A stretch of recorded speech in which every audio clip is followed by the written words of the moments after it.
Before you scroll, stop for just a moment. Ask yourself one question.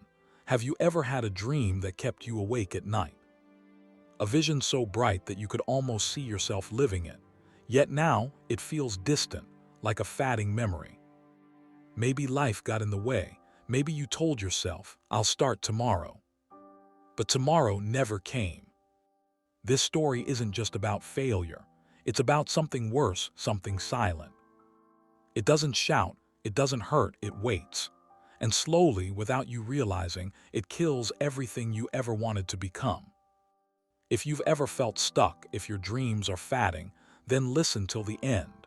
Because by the time this story ends, you'll know who the real enemy of your dream is and how to defeat it. Ethan was a 26-year-old man living in a quiet town. His life looked ordinary, a 9-to-5 job at a printing shop, a small apartment, and the same routine every single day. But deep down, he carried a spark. Ever since he was a child, Ethan wanted to be a filmmaker. He saw stories in everything: the way the rain hit the window, the smile of a stranger, the silence of a lonely street at night. He didn't just watch movies, he felt them. But as he grew older, reality wrapped around him like a chain. You need a stable job. Dreams don't pay the bills. Be practical. Those words became his prison bars. Each night after work, Ethan would open his old laptop and stare at the empty editing software. He would whisper to himself, "One day I'll start my film." But then he'd sigh and close the laptop again. "Not tonight, I'm tired. I'll do it tomorrow." And that tomorrow became his silent curse. Days turned into weeks, weeks into months, and soon even the dream itself began to fade.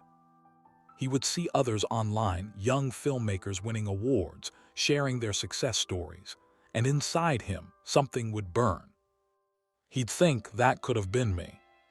But that thought hurt so much that he'd scroll past quickly, pretending he didn't care. Yet late at night, lying in bed, his heart would whisper, "Why didn't you start?" He had no answer.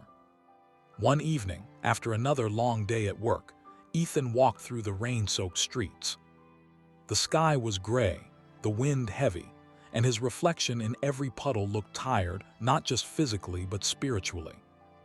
As he passed an old coffee shop, he noticed an elderly man sitting on a bench, alone, watching the world rush by. Something about his calmness pulled Ethan toward him. Without knowing why, Ethan sat beside him. The old man glanced at him and smiled. "Rough day." Ethan chuckled bitterly. "Every day feels rough." The man nodded as if he understood. "You look like someone who's lost something important." Ethan paused. "I guess I lost my dream." The old man looked at him deeply.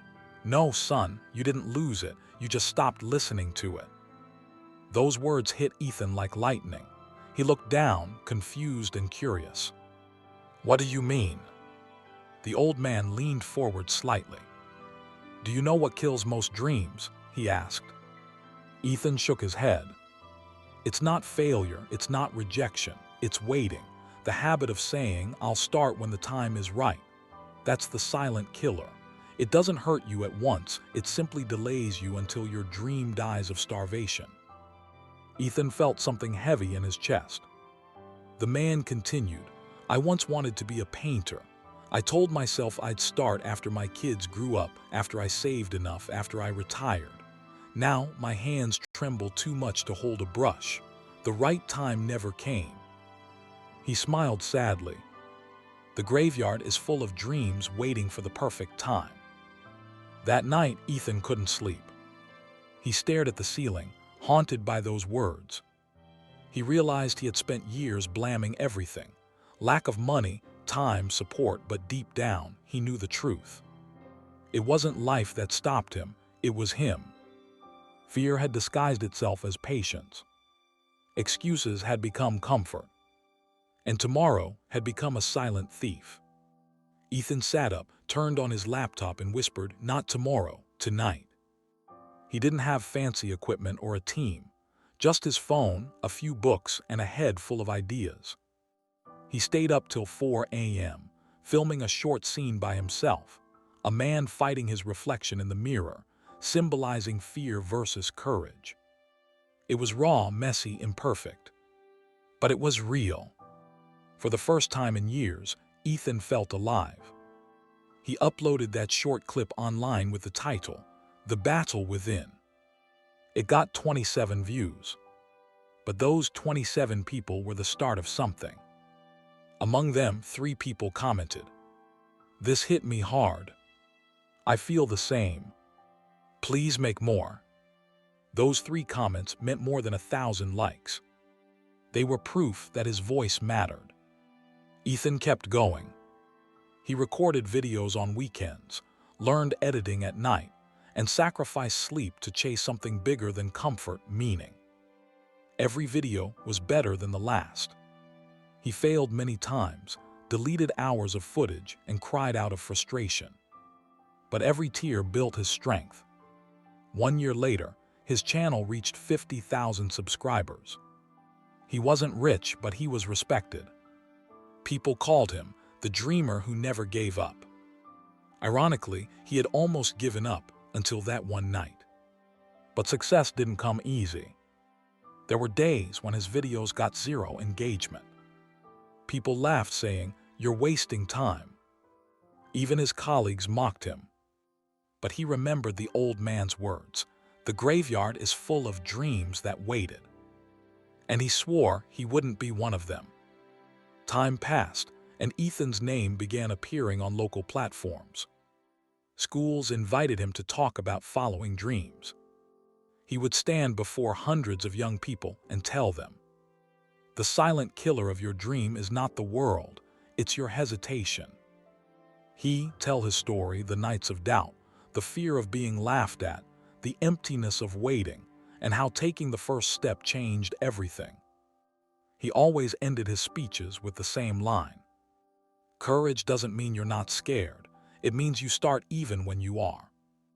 One evening after a talk at a college, a teenage boy approached him, eyes filled with tears.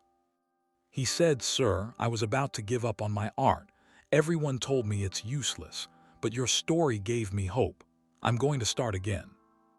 Ethan hugged him, and in that moment he realized something powerful. Years ago he had been that boy, hopeless, scared, waiting. Now he was the reason someone else had found courage. The fire had been passed on. Later that night, Ethan sat in his studio, looking out the window at the stars. He whispered, "Thank you, old man, for waking me up." And then he smiled, because he finally understood that the old man wasn't just a stranger. He was the voice of every dreamer who once waited too long. Years passed. Ethan became a well-known filmmaker and speaker. His films inspired millions across the world, not because of their perfection, but because they spoke truth. He still remembered his first video, 27 views, as the moment his life changed.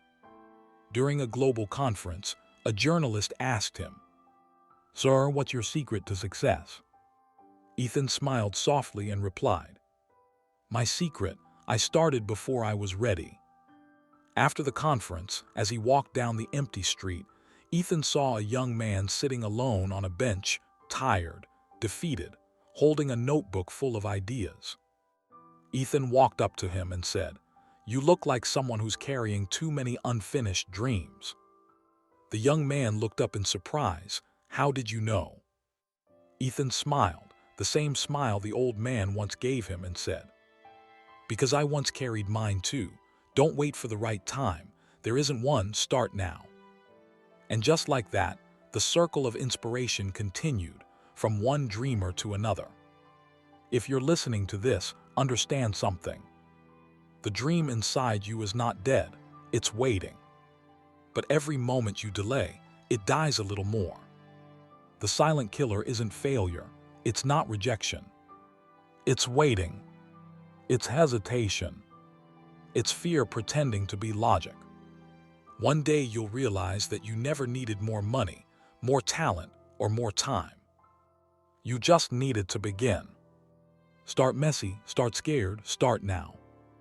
Because someday, you'll look back and thank yourself for being brave enough to start when you weren't ready. And maybe, just maybe, your story will wake someone else from their silence too. That's how dreams survive, not in perfection but in courage.